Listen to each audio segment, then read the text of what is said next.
I, 33M, have been married to my wife Lana, 36F, for about a year, and we were in a relationship for 2 years before that. Lana has a teenage daughter from a previous marriage, Becca, 15F, and let's just say that Becca doesn't like me. Lana has been divorced for about 6 years from her ex-husband because he'd been in an affair with a co-worker of his and she'd caught them in her own bedroom red-handed. That effectively put an end to their 7 years of marriage.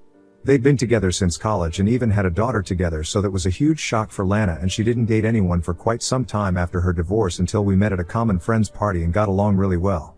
I asked her out, and that was when she finally decided to give men and relationships another chance, which is something I'm really grateful for. So we began dating and then got into a serious relationship, and after around 7 or maybe 8 months of being together, she introduced me to her daughter. I tried to be nice to Becca for the first few months, but it wasn't easy given how she absolutely seemed to loathe my very existence. She would be rude to me all the time whenever I tried to speak to her. She'd reject all my attempts to be her friend, and she'd sometimes just leave the room when I'd enter. It got tiring after a while, so I decided to talk to Lana about it, and she told me that Becca hadn't been coping well with the divorce at all and still believed that she and her ex-husband could get back together. They shared joint custody of their daughter, but since her ex-husband had a busy work schedule, she could only spend the weekends with her dad, and for the rest of the week, she would stay with Lana and Lana's mom. Lana's dad passed away when she was little, and after his demise, my mother-in-law moved here with Lana, so her mother was the only family she had. My mother-in-law, Kathy, 58F, doesn't like me either, and while her behavior has been less outrageous than Becca's, it's still unfair because I haven't been anything but nice to them. My only fault in this situation is that I married Lana, and that's why they hate me, because for whatever reason, both of them think that Lana should have given her ex-husband another chance and patched up, but instead, she chose to leave him and moved on with her life. And I'm somehow the bad guy here because I was part of the process of moving on and prevented her from ever returning to her ex-husband. My mother-in-law and Becca are both quite fond of the guy, and the longer Lana stayed with me, the worse their behavior towards me was, because according to them, I was the only obstacle standing in the way of Lana and her ex-husband's reconciliation. The fact that the guy had been cheating on my wife for God knows how long didn't matter to them. But after our first year together, I made my peace with it and accepted that Becca and Kathy were just never gonna like me, and that's just how it is. No matter what I did and how nice Elle was to them, they wouldn't accept me because, in their opinion, I was the guy who was responsible for making sure that Lana didn't get back with her ex. Which is supposed to be a bad thing, for whatever reason. Eventually, despite Kathy and Becca's best efforts, Lana and I ended up moving in together and have stayed together against all the odds. I don't speak to Kathy at all and try not to visit her, and when she visits us, I leave the room because I don't want to be in her presence at all. Of course, I can't do the same with Becca because we live under the same roof, but I try to avoid interacting with her as much as I can because I don't want to be at the receiving end of her rude remarks all the time. It's not ideal, but it's peaceful. And before anyone starts blaming Lana for how she's raised Becca, I'd just like to say that my wife has gone above and beyond in trying to discipline her daughter, but sometimes some kids just don't care about anyone except for themselves, and Becca unfortunately happens to be one of those kids. She's selfish and cruel, and every time Lana tries to reprimand her and teach her to be more respectful towards me, Becca turns it around on her and brings up the divorce, and blames her for whatever happened despite knowing fully well what really happened. Lana doesn't have it in her to continue fighting with her daughter when she says things like that because she just breaks down into tears and I have to end up consoling her, so it was better for us to just let Becca and I keep our distance. I couldn't watch Lana allow her daughter to walk all over her because she's told me how difficult it was for her to come to terms with her divorce, especially because she had no support from her family since Kathy wanted her to forgive her ex-husband and go back to him and had trained Becca to believe the same thing. And since they were all living together, she couldn't exactly prevent them from sharing the same beliefs either. Funnily enough, her ex-husband never expressed any desire to get back with her after the divorce and was quite content with being separated from his wife and daughter, so I don't know why exactly Kathy and Becca were so sure that he'd love to have her back. Lana couldn't move out either because at the time she didn't earn as much as she did now and was counting on her mother to help her out. I can't say anything to Becca because I'm not her biological dad and I don't want to act like it either. Anyway, I really think that despite everything, Lana made the best of her situation and was able to rise above her problems. The least her daughter and I can do for her is to not constantly be hostile towards each other, and that's what we've been trying to do ever since they moved in together. She didn't suddenly start being nice, but she toned down her behavior after a while, and even that was a significant improvement. Things were going all right until about a week ago when Becca came to me when her mother wasn't at home and asked me if she could speak to me about something important. That was really weird for me because, like I said, Becca and I avoided speaking to each other as much as we could, but nevertheless, I told her to go on. And she told me that since her grandmother, Kathy, was getting older and needed more help with her day-to-day activities, she wanted Kathy to move in with us. Other families might have agreed to this arrangement in a heartbeat and even been proud of the thought behind it, but not me. Because as far as I was concerned, Kathy was in perfect health and didn't need any help with anything at all, and it was painfully obvious that Becca was bluffing. She only wanted Kathy to move in with us so they would have more control over me and Lana because Lana was too sensitive to actually be able to stand up to them in one way or another. They'd try their best to separate me and Lana. There couldn't be any other reason for her to come up with this suggestion and I knew that for a fact. So I didn't think twice before rejecting her suggestion and told her that she was welcome to visit her grandmother as frequently as she wanted to, but I wasn't going to let Kathy move in with us and that was a non-negotiable. She gave me a nasty look but didn't pursue the matter further, which was kind of weird, but I was relieved that she wasn't trying to make an issue out of this and throwing a tantrum about it like she usually would have done, so I didn't think about it much. The next day, however, she got back at me in the most psychotic way possible. In the evening, I had CPS show up at our house and go through Becca's room because apparently, she'd called them and claimed that I was trying to starve her and torture her mentally. None of it was true and it didn't take much time to prove otherwise because the stupid girl hadn't even bothered to throw away the food wrappers from her room to frame me correctly. Lana and I explained the situation to the officers and they gave Becca a stern talking and then they left us on our own, but the damage was already done. I was furious and for the first time, I completely lost my cool and got into a horrible argument with Becca. I'd had enough of her BS and couldn't continue putting up with this unreasonable behavior of hers. I don't think anyone else in my place would have even put up with her for so long at all, but I did, out of love and respect for my wife. But now it was getting more and more ridiculous because clearly I was being penalized for trying to be a decent and accommodating guy. I'd tried my very best to understand Becca's behavior and treat her like a child and put up with Lana's inability to correct her daughter's behavior because she was too fragile, but that incident was the limit.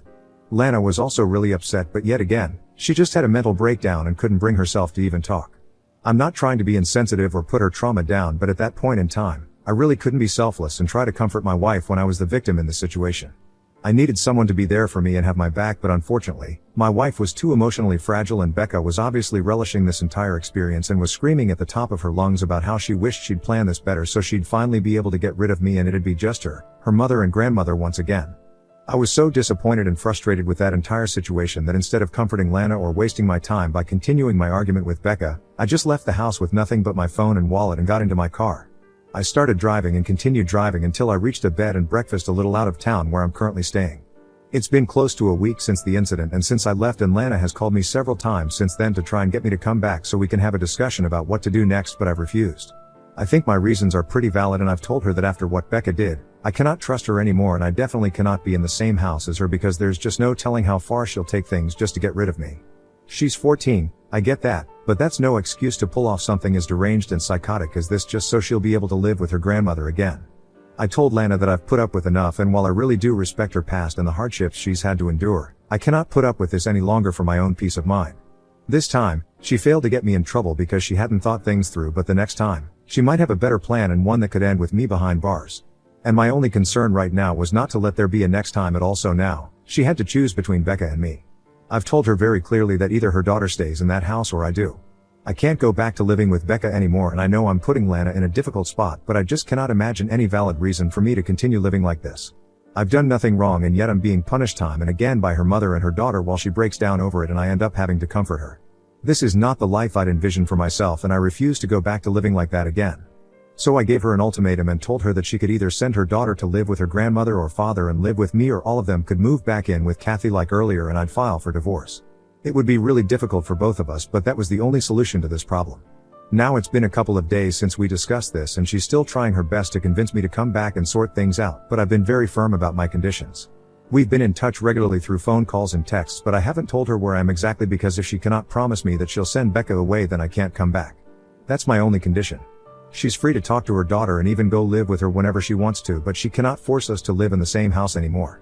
Last night, while we were on a call and were going through the same arguments once more, I tried to explain Becca's side as well by saying that neither of us wanted to live in the same house, and for so long, both of us had been tolerating our living arrangement for her sake only.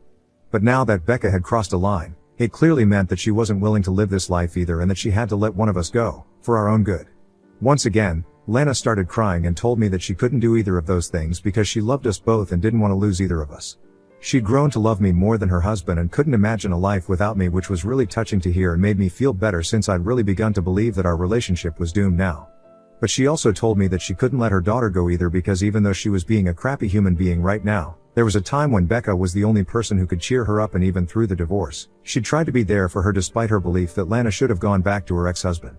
So she couldn't just pick one and let go of the other, and told me that she feels completely lost since she's trying to hold her family together but it's all falling apart. Becca has been trying to persuade Lana to leave me while I've given her this ultimatum to deal with, and she confessed that she has no idea what to do anymore and feels like she failed as both a mother and a wife. I felt really awful when she was telling me what she was going through and felt like part of this was my fault for giving her an ultimatum. I can't imagine anyone who'd know whom to pick between their spouse and their child, especially in a situation like ours. I feel like a total jerk for demanding that she choose, but at the same time, what else can I do anyway? I feel just as lost as she does, and so I need help from the Reddit community right now. Ida for asking my wife to pick between living with me or living with her daughter after my stepdaughter made a false complaint to CPS against me. Update 1. Hi, everyone. Thanks a lot for the advice. Although I would like to touch on one subject and say that my wife is an emotionally fragile person and she is well aware of it, and so am I. So the hatred against her for being a bad mother or a bad wife is kind of harsh because she's been through something really awful, and in spite of that she's managed to build a life for herself and her daughter. Her family didn't support her emotionally when she needed it the most, and she was literally cheated on by a man she'd known for half of her life, so of course she's easily triggered when it comes to her failed marriage, and especially when she has to hear those same things again and again from her own loved ones. I'm not saying that it's okay for her to not teach Becca how to behave herself and be a better human being, but I do think everyone should cut her some slack because she's been through a lot. I know being fragile isn't something that excuses everything, but at least it explains her behavior, and I know she feels awful about it but just didn't have the capacity to do anything about her situation. That being said, I also do think that I did the right thing by standing my ground and refusing to take back the ultimatum. The day after I read the comments on my original post, I called Lana up and told her that I was sorry that she was feeling upset about everything, but there was real danger in store for me if I continued to live with Becca and I couldn't afford that. I told her that I'd always love and respect her, but this was where I drew the line and she needed to make a decision for herself once and for all, because she can't just let Becca walk all over her time and again simply because she's her daughter. That's not going to end well for anyone involved, least of all me, because she's proven that she's capable of anything just to get her own way. I didn't say much, but I just told her to do whatever she thinks is the right thing to do in a situation like this, and she said that she just needed some more time to think about it, and I agreed. Finally, after almost 2 weeks of living separately, I received a call from Lana yesterday and she told me that I could come back home today because Becca has moved out and is living with Kathy now. So I went back home today and she really was gone, which was a relief because, after several years, I finally felt like I could breathe freely in my own house once again.